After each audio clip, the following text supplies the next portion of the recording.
तो गुरु, सरकार ने आखिरकार कमेटी के गठन का तो ऐलान कर दिया,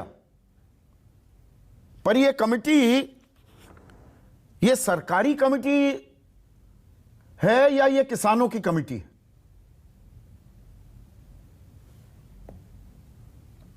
संदीप जी, लोकतंत्र में चर्चा, संवाद, डायलॉग और डिबेट हमेशा होना चाहिए। हमारी मांगे पूरी हो चाहे जो मजबूरी हो, लोकतंत्र इससे नहीं चलता है। लगातार बातचीत और संवाद का वातावरण होना चाहिए। आपने काफी लंबा चौड़ा अपना प्रारंभिक प्रबोधन दिया, सुन के ऐसा लगा कि भाई किसानों में बहुत उदासीनता है। पूरे देश के किसान नाराज हैं, दुखी होकर के बैठे हैं, उदासीनता है। अगर ऐसा होता तो 11 करोड़ किसान प्रधानमंत्री किसान सम्मान निधि योजना में नहीं होते। अगर ऐसा होता तो प्रधानमंत्री फसल बीमा योजना में जो 1.25 लाख करोड़ का भुगतान हुआ है तो ये स्थिति नहीं आती। अगर ऐसा होता तो किसान क्रेडिट कार्ड में 3 करोड़ से अधिक किसान जो पंजीकृत हैं, मैं आपको ऐसे आंकड़े दे सकता हूं कई सारे। इसलिए ये कह देना कि पूरे देश के किसानों में उदासीनता का वातावरण है, ये शब्द मैंने उदासीनता का वातावरण शब्द कब इस्तेमाल किया, या आप पहले से ही मन बनाकर बैठ गए हैं गुरु? किसानों में उदासीनता का माहौल, ये मैंने कब इस्तेमाल किया शब्द? संदीप जी, कुल मिला के 4 मिनट आप हमको देते हैं, उसमें भी 1 मिनट आप इंटरवेंशन का ही रखिएगा। आप गलत बयानी करेंगे तो इंटरवेंशन होगी। तो मौन हो जाते, आप बोल लीजिए। मैं आपने क्या कहा था? आपके भाव क्या थे संदीप जी? अच्छा, आपके भाव क्या थे? कि देश के किसान दुखी हैं, आपके भाव यही थे ना?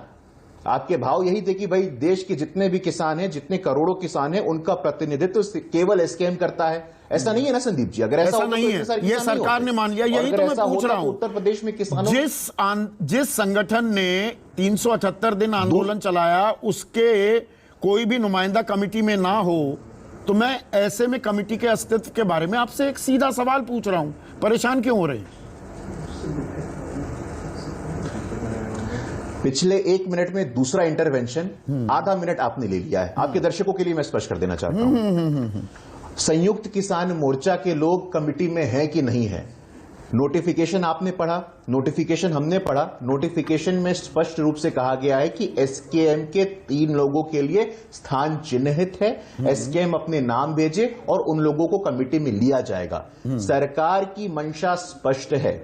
सरकार की मंशा आज से नहीं संदीप जी, जब से आंदोलन शुरू हुआ था उसके पहले से स्पष्ट है कि सरकार संवाद करना चाहती है। और आप तुरंत बोल देते हैं, एसकेएम के लोग तुरंत बोल देते हैं कि नहीं भाई, गुणवंत पाटिल जी किसान नहीं है, कृष्णवीर चौधरी जी किसान नहीं है, प्रमोद चौधरी जी किसान नहीं है, गुनी प्रकाश जी किसान नहीं है, फिर आप तोड़ मरोड़ रहे हैं बयान को। कौन है? ये नहीं कहा गया ये किसान नहीं है, ये कहा कि ये WTO बाजारीकरण उसके पैरोकार हैं और इनके संबंध बीजेपी से हैं। आप उसको डिनाई कर रहे हैं। तीसरा इंटरवेंशन संदीप जी आपका नहीं, आप डिनाई कर रहे हैं। तीसरा इंटरवेंशन है 1 मिनट के दौरान। मैं बताना चाहता हूं आपको। मैं आपके 1 सेकंड, मैं आपके इंटरवेंशन को गिन रहा हूं संदीप जी। आप मुझे बोलने का मौका नहीं देंगे। अब ऐसा ये स्पष्ट कर देता है ना संदीप जी, मैं 1 सेंटेंस बोलता हूं, आप उसमें 4-4 इंटरवेंशन कर देते हैं। सुनने का थोड़ा धैर्य रखिए संदीप जी। थोड़ा हम लोग भी समझते हैं किसानों को, हम भी किसानों के बीच में जाते हैं। एसकेएम ने बोला ना कि ये बीजेपी से संबंधित है, तो उसका भाव क्या है संदीप जी? एसकेएम है कि नहीं? या तो आप बोल दीजिए कि देश में जितने भी किसान हैं उन्होंने, चौथा इंटरवेंशन, देश में जितने भी किसान हैं वो सबके सब जो पार्लियामेंट उनका एसकेएम है, तय कर दीजिए आप। लेकिन इन सब के बावजूद संदीप जी, गुणवंत पाटिल हो, चौधरी जी हो, प्रमोद जी हो, गुणी प्रकाश जी हो, सैयद पाशा पटेल जी हो, ये भी किसान हैं। पहला। दूसरा, एग्रीकल्चर इकोनॉमिस्ट, एग्रीकल्चर साइंटिस्ट, ये कमिटी एक कंसल्टेटिव, कॉम्प्रिहेंसिव, इंक्लूसिव एक्सपर्टीज की कमिटी है, ये भी बताना चाहिए। ऐसा मुझे लगता है कि कमिटी सरकार अपने मनमानी कर रही है, जो मना रहा है सरकार उसको कमिटी में डाल रही है, ऐसा नहीं है। इसमें केंद्र सरकार के लोग, प्रदेश सरकार के लोग। 5वां इंटरवेंशन संदीप जी, इस कमिटी में केंद्र सरकार के लोग, प्रदेश सरकार के लोग, किसान संगठन, एग्रीकल्चरल साइंटिस्ट, एग्रीकल्चरल इकोनॉमिस्ट, ये 5 प्रकार के लोग हैं जो एक कंसल्टेटिव, कॉम्प्रिहेंसिव, इंक्लूसिव कमिटी है। ये बताना चाहिए। ठीक है, बिल्कुल बताना चाहिए। क्या ये भी बताना चाहिए? छठा इंटरवेंशन, बोलिए छठा इंटरवेंशन कि संजय अग्रवाल जो कृषि सचिव थे, आपने बता दिया संदीप जी, हाँ। कृषि सचिव थे, कृषि मंत्रालय में ही जब ये कानून पहले अध्यादेश के तौर पर फिर बाकायदा कानून के तौर पर 3 कृषि कानून लाए गए, वो कृषि सचिव अब पूर्व कृषि सचिव हो गए, तो वो इस कमेटी की अध्यक्षता करेंगे।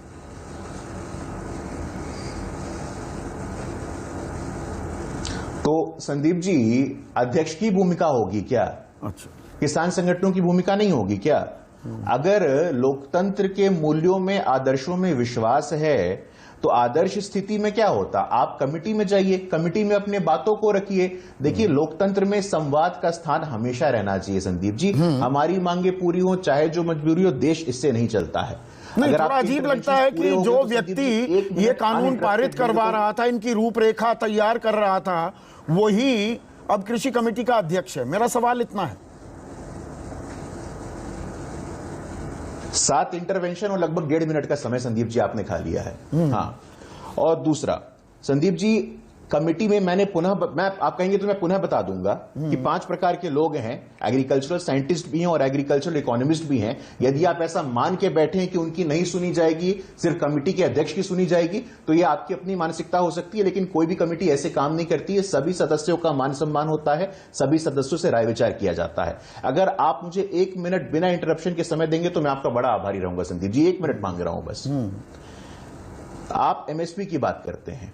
एमएसपी में 2009 से लेकर के 14 तक धान में कितना भुगतान किया गया था किसानों को? 2,06,000 करोड़। 14 से लेकर 20 तक कितना किया गया है? 4,95,000 करोड़, लगभग दोगुना से भी ज्यादा। गेहूं की बात करिए, 9 से 14 में कितना भुगतान किया गया था किसानों को? 1,68,000 करोड़। 14 से 20 में कितना किया गया? 2,90,000 करोड़। दलहन में कितना किया गया था? 326 करोड़। 20-21 में 10,500 करोड़।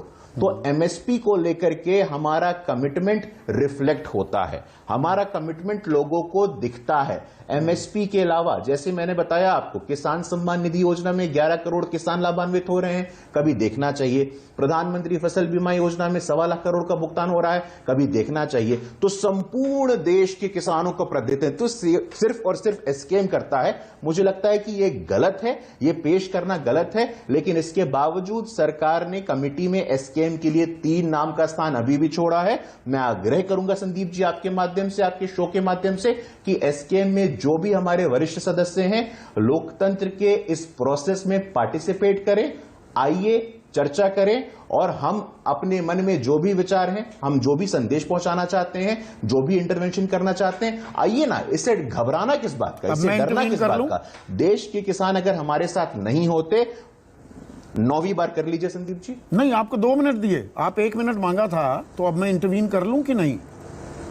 आपने 2009 से 2014 2014 से 2020 में एमएसपी पर कितनी खरीदी हुई, वो आंकड़े आपने बताए, और बिल्कुल दुरुस्त आंकड़े आपने पेश किए। 11% ही एमएसपी पर खरीदी हो रही है। सरकार का जवाब है, प्रति किसान प्रतिदिन की आय 27 रुपए है। यह भी सरकार का आंकड़ा है। सरकार का वादा था 2022 तक किसान की आय दोगुनी कर दी जाएगी। तो ऐसे आय क्या दोगुनी हो जाएगी? मेरा सवाल यह है।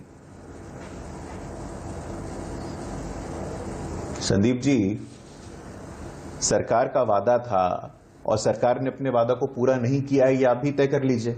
अगर कृषि बजट का आकार, और मैं जानता हूं कि आप अवगत हैं, यही कृषि बजट का आकार 2013-14 में कितना था संदीप जी? 21,000 करोड़। अब कितना है? 1.25 लाख करोड़। ये तो 5 गुना। 1.25 लाख करोड़ कैसे हुआ? उसकी डिटेलिंग बताइए 1 मिनट। अगर गुरु देखिए, यहीं आपको इंटरवेंशन में तकलीफ पता है क्यों होती है? क्योंकि अब मैं पूछूंगा, जरा उसका ब्रेकअप बताइए। उसके अंदर आपने क्या क्या और चीजें जोड़ दी जो 2014 में नहीं जुड़ती थी, तो आप परेशान होंगे। फिर आप कहेंगे ये 9वीं इंटरवेंशन हो गई। गलत कह रहा हूं तो बताइए ना, प्लीज करेक्ट मी। मैं हमेशा जानकारी में इजाफा चाहता हूं। नहीं, 10वीं नहीं, तो संदीप जी, इंटरवेंशन मैंने गिना है, आपके दर्शकों के सामने मैंने गिना है, मैंने गलत नहीं बोला है। आपको भी पता है संदीप जी, आप खुद भी जानते हैं। आपने कहा कि भाई जो मेरे आंकड़े मैंने यहां प्रस्तुत किया है, वो आंकड़े दुरुस्त हैं, वो आंकड़े मेरे नहीं, वो भारत सरकार के हैं। मैं देख करके आपके सामने बता रहा हूं। लेकिन ये पिक्चर पेंट कर देना, अच्छा, ये बोल देना कि भाई एसकेएम ही पूरे देश के किसानों को किसी ने नहीं बोला है, ये आपके दिमाग की उपज है। गुणवंत पाटिल किसान, ये आपके